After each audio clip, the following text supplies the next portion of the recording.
밤하늘의 수천 개의 별들은 모두 움직입니다. 동쪽에서 떠올라 서쪽으로 지며 끊임없이 흐릅니다. 하지만 단 하나 예외가 있습니다. 수천 년 동안 제자리를 지키며 인류의 나침반이 되어준 별, 바로 북극성입니다. 바이킹은 이 별로 대서양을 건넜고 아랍 상인은 사막을 횡단했으며 조선의 뱃사람들은 황해를 누볐습니다. 하늘에 박힌 모처럼 변하지 않을 것 같은 이 별에는 놀라운 비밀이 숨겨져 있습니다. 지금부터 북극성의 모든 것을 파헤쳐 봅니다. 여기서 잠깐 더 많은 이야기와 재미있는 콘텐츠를 놓치지 않으시려면 지금 바로 구독과 알림 설정을 해주세요. 여러분의 관심이 저희 채널에게 큰 힘이 됩니다. 밤하늘을 올려다본 적이 있나요? 도시의 불빛을 벗어나 깊은 어둠 속에서 하늘을 바라보면 수천 개의 별들이 반짝이는 장관을 만날 수 있습니다.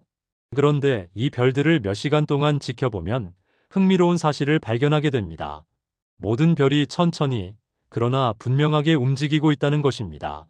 동쪽 지평선에서 떠오른 별자리들은 서쪽을 향해 호를 그리며 이동합니다. 마치 거대한 천구가 우리 머리 위를 돌고 있는 것처럼 보입니다. 하지만 단 하나 예외가 있습니다. 북쪽 하늘 어딘가에 박혀 있는 듯 꿈쩍도 하지 않는 별이 있습니다. 바로 북극성입니다. 다른 별들이 시간당 약 15도씩 하늘을 가로지르는 동안 북극성은 같은 자리를 고수합니다. 정확히 말하면 완전히 정지해 있는 것은 아닙니다. 북극성도 아주 작은 원을 그리며 움직이지만 그 원의 반지름은 겨우 0.7도 정도입니다. 이는 보름달 지름의 약 1.5배에 불과한 크기입니다. 육안으로는 사실상 움직임을 감지할 수 없는 수준입니다. 왜 북극성만 이런 특별한 위치를 차지하고 있을까요? 비밀은 지구의 자전축에 있습니다. 지구는 하루에 한 번씩 자전하면 돼. 이 회전축을 북쪽으로 쭉 연장하면 하늘의 한 지점과 만나게 됩니다. 천문학자들은 이 지점을 천구의 북극이라고 부릅니다. 북극성은 우연히도 이 천구의 북극에서 불과 0.7도밖에 떨어지지 않은 곳에 위치합니다. 지구가 팽이처럼 돌 때 팽이 축 바로 위의 점은 움직이지 않는 것처럼 보이는 것과 같은 원리입니다. 북극성을 찾는 방법은 생각보다 간단합니다. 먼저 북두칠성을 찾아야 합니다. 국자 모양을 한 이 유명한 별자리는 큰 곰자리의 일부분입니다. 국자의 바깥쪽 벽을 이루는 두 별을 찾아보세요. 이 두 별을 잇는 선을 국자 입구 방향으로 약 5배 정도 연장하면 그곳에 북극성이 있습니다. 북극성은 작은 곰자리의 꼬리 끝에 위치한 별로 이등성 밝기를 가지고 있습니다. 밤하늘에서 가장 밝은 별은 아니지만 그 위치의 특별함 덕분에 인류 역사상 가장 중요한 별 중 하나가 되었습니다. 재미있는 사실이 하나 더 있습니다. 북극성의 고도, 즉 지평선으로부터 북극성까지의 각도는 여러분이 서 있는 위도와 정확히 일치합니다. 서울의 위도는 북위 약 37도인데 서울에서 북극성을 보면 지평선으로부터 37도 높이에서 빛나고 있습니다. 적도에서는 북극성이 지평선에 걸쳐 있고 북극점에서는 머리 바로 위 90도에 위치합니다. 남반구로 내려가면 북극성은 지평선 아래로 사라져 전혀 보이지 않습니다. 이 단순하면서도 명확한 관계 덕분에 북극성은 수천 년 동안 인류의 나침반이 되어 주었습니다. 상상해보세요. 나침반도 위성 위치 확인 시스템도 없던 시대입니다. 망망대해 한가운데서 육지를 벗어난 지 며칠째 주변은 온통 수평선뿐입니다. 구름이 끼면 태양도 보이지 않습니다. 이런 상황에서 선원들이 의지할 수 있는 것은 단 하나, 밤하늘의 별들이었습니다. 그 중에서도 북극성은 생명줄이나 다름없었습니다. 8세기부터 11세기까지 북유럽을 주름잡았던 바이킹들은 북극성의 달인이었습니다. 이들은 북대서양을 가로질러 아이슬란드, 그린란드, 심지어 북아메리카 대륙까지 항해했습니다. 안개와 구름이 자욱한 북해에서 방향을 잃지 않을 수 있었던 비결은 맑은 밤이면 언제나 그 자리에 있던 북극성 덕분이었습니다. 바이킹 선원들은 북극성을 항로의 못이라고 불렀습니다. 하늘에 박혀있는 못처럼 변하지 않는다는 의미였습니다. 중세 아랍 상인들도 북극성의 열렬한 추종자였습니다. 사하라 사막을 횡단하는 대상들은 낮에는 태양의 위치로, 밤에는 북극성으로 방향을 잡았습니다. 모래폭풍이 지나간 뒤 모든 흔적이 사라진 사막에서 별은 유일하게 믿을 수 있는 이정표였습니다. 아랍 천문학자들은 북극성을 알루타이라고 불렀으며 이 별의 위치를 정밀하게 측정하는 기구인 아스트롤라베를 개발했습니다. 이 기구 하나면 밤하늘에서 자신의 위도를 오차 1도 이내로 파악할 수 있었습니다. 15세기 대항해 시대가 열리자 북극성의 중요성은 더욱 커졌습니다. 포르투갈과 스페인의 탐험가들이 미지의 바다로 나아갈 때 그들의 생존은 정확한 위치 파악에 달려 있었습니다. 크리스토퍼 콜럼버스는 1492년 대서양을 횡단하면서 매일 밤 북극성을 관측해 자신의 위도를 기록했습니다. 그의 항해 일지에는 북극성이 5손가락 높이에 있었다는 식의 표현이 자주 등장합니다. 당시 선원들은 주먹과 손가락 너비를 각도 측정 도구로 사용했는데 팔을 쭉 뻗고 주먹을 쥐면 약 10도, 손가락 한 개는 약 2도에 해당했습니다. 우리나라도 예외가 아니었습니다. 조선시대 항해사들은 북극성을 북신성이라 불렀고 이를 이용해 동중국해와 황해를 항해했습니다. 특히 제주도와 육지를 오가는 뱃사람들에게 북극성은 필수 지식이었습니다. 세종실록에는 천문관측 기구인 간이대를 이용해 북극성의 위치를 정밀하게 측정한 기록이 남아 있습니다. 조선의 천문학자들은 북극성이 천구의 북극에서 약간 떨어져 있다는 사실까지 파악하고 있었습니다. 북극성이 항해에 혁명을 일으킨 가장 큰 이유는 바로 북극성 고도는 위도라는 놀라운 원리 때문입니다.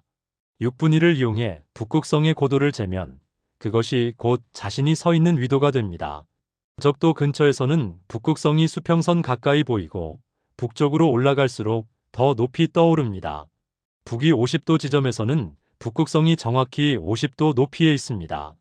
이보다 더 단순하고 확실한 위치 측정법은 없었습니다.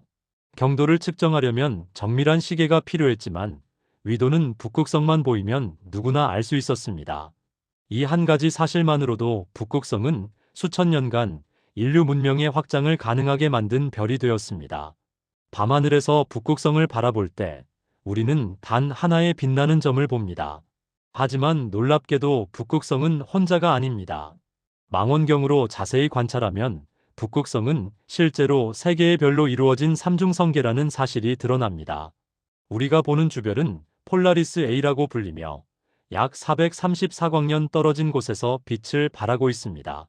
이 거리는 빛의 속도로 434년을 달려야 도착할 수 있는 엄청난 거리입니다. 즉, 우리가 지금 보는 북극성의 빛은 조선 중기인 1590년경에 출발한 것입니다. 폴라리스 A 주변을 도는 동반성 폴라리스 B는 주별로부터 약 2000억 킬로미터 떨어져 있으며 서로를 중심으로 약 30년에 한 번씩 공전합니다.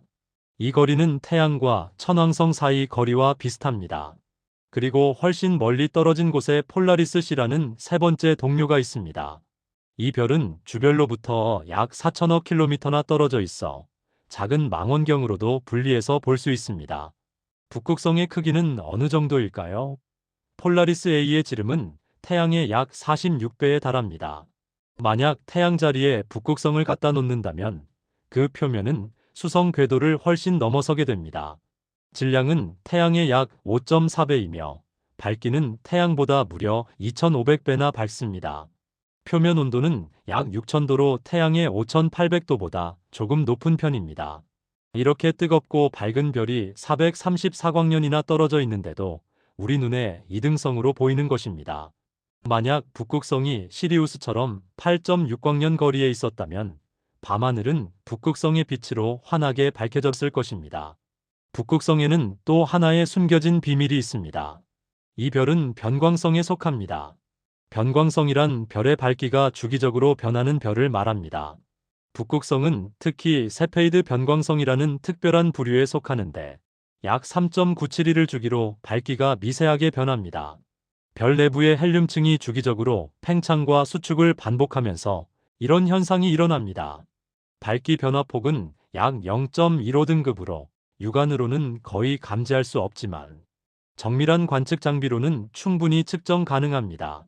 세페이드 변광성은 천문학에서 매우 중요한 역할을 합니다. 1912년 헨리에타 레빗이라는 천문학자가 놀라운 사실을 발견했습니다. 세페이드 변광성의 밝기 변화 주기와 실제 밝기 사이에 명확한 관계가 있다는 것입니다. 주기가 길수록 별이 더 밝습니다. 이 법칙을 알면 변광 주기만 측정해도 그 별의 진짜 밝기를 알 수 있고, 진짜 밝기와 보이는 밝기를 비교하면 거리를 계산할 수 있습니다. 북극성은 바로 이 우주거리 측정의 표준자 역할을 하는 별입니다. 북극성을 볼 때마다 우리는 사실 시간여행을 하고 있습니다. 434년 전 과거의 모습을 보는 것이니까요.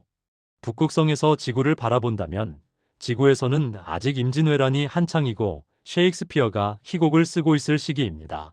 우주의 규모 앞에서 인간의 역사란 참으로 짧습니다. 하지만 그 짧은 시간 동안 인류는 이 별을 길잡이 삼아 바다를 건너고 사막을 횡단하며 문명을 이어왔습니다. 단순한 빛의 점이 아니라 시공간을 가로지르는 우주의 등대였던 것입니다. 북극성은 영원히 북쪽 하늘을 지킬까요? 안타깝게도 답은 아니오입니다. 지금으로부터 약 1만 2천년 후 북극성은 더 이상 북쪽을 가리키는 별이 아니게 됩니다. 그 자리를 대신할 별은 밝고 푸른 빛을 내뿜는 검은 고자리의 베가입니다. 이 놀라운 변화는 지구 자전축이 팽이처럼 흔들리는 세차운동 때문에 일어납니다. 지구는 완벽한 구체가 아닙니다. 적도 부분이 약간 볼록하게 튀어나온 타원체입니다. 여기에 달과 태양의 중력이 작용하면서 자전축이 서서히 원을 그리며 흔들리게 됩니다. 마치 돌아가는 팽이가 중력의 영향으로 축이 흔들리는 것과 같은 현상입니다. 이 세차운동의 주기는 약 25,772년입니다. 즉, 지구의 자전축이 하늘에서 큰 원을 한 바퀴 도는데 26,000년 가까이 걸린다는 뜻입니다. 이 세차운동 때문에 천구의 북극도 함께 움직입니다. 현재 천구의 북극은 폴라리스 근처에 있지만 시간이 흐르면서 다른 별들 쪽으로 이동하게 됩니다. 기원전 2700년경 이집트 고왕국 시대에는 용자리의 투반이라는 별이 북극성 역할을 했습니다. 쿠프왕의 대피라미드 내부에는 좁은 통로가 있는데 이 통로가 정확히 당시의 북극성 투반을 향하도록 설계되었습니다. 투반은 지금 천구의 북극에서 약 26도나 떨어진 곳에 있어 더 이상 북극성 역할을 할 수 없습니다. 기원전 1100년경에는 작은 곰자리의 코카브라는 별이 북극에 가장 가까웠습니다. 기원 후 500년경에는 어떤 밝은 별도 북극 근처에 없었던 시기가 있었습니다. 그러다 서기 1000년경부터 폴라리스가 천구의 북극에 접근하기 시작했고 지금은 겨우 0.7도밖에 떨어지지 않은 최적의 위치에 있습니다. 사실 폴라리스는 2100년경에 천구의 북극과 가장 가까워지며 그 거리는 0.5도 이하로 줄어들 것입니다. 이후부터는 다시 멀어지기 시작합니다. 1만 2천년 후 베가가 새로운 북극성이 되면 밤하늘의 풍경은 완전히 달라집니다. 베가는 영등성의 밝은 별이기 때문에 현재 북극성보다 훨씬 눈에 잘 띌 것입니다. 그로부터 다시 시간이 흐르면 세페우스 자리의 알데라민이 북극성이 되고 약 2만 년 후에는 백조 자리의 데네브가 그 역할을 이어받습니다. 그리고 2만 6천 년의 순환이 끝나면 다시 폴라리스가 북극성 자리로 돌아옵니다. 이 모든 변화는 우주에서 절대적인 기준이란 존재하지 않는다는 사실을 일깨워줍니다. 북극성조차 영원하지 않습니다. 우리가 북쪽이라고 부르는 방향도 사실은 지구 자전축이 우연히 가리키는 방향일 뿐입니다. 우주 전체로 보면 위도 아래도 북도 남도 없습니다. 다만 우리가 서 있는 이 행성에서 이 시대에 폴라리스가 우연히 북쪽을 가리키고 있을 뿐입니다. 하지만 이 우연 덕분에 인류는 바다를 건너고 사막을 횡단할 수 있었습니다. 폴라리스는 앞으로도 수백 년간 북쪽 하늘을 지킬 것입니다. 그리고 먼 미래, 다른 별이 그 자리를 물려받을 때 그 별 역시 새로운 세대의 길잡이가 되어줄 것입니다. 하늘의 별들은 변하지만 별을 올려다보며 길을 찾고 꿈을 꾸는 인간의 본성만은 변하지 않을 것입니다. 그것이 바로 북극성이 우리에게 남기는 진짜 메시지입니다. 오늘의 이야기는 어떠셨나요? 오늘의 이야기가 좋았다면 구독과 좋아요를 눌러주세요. 여러분의 관심과 사랑은 저희 채널에 큰 힘이 되고 더 좋은 콘텐츠를 만들어갈 수 있어요. 오늘도 꿀찬 튜브를 시청해주셔서 감사합니다.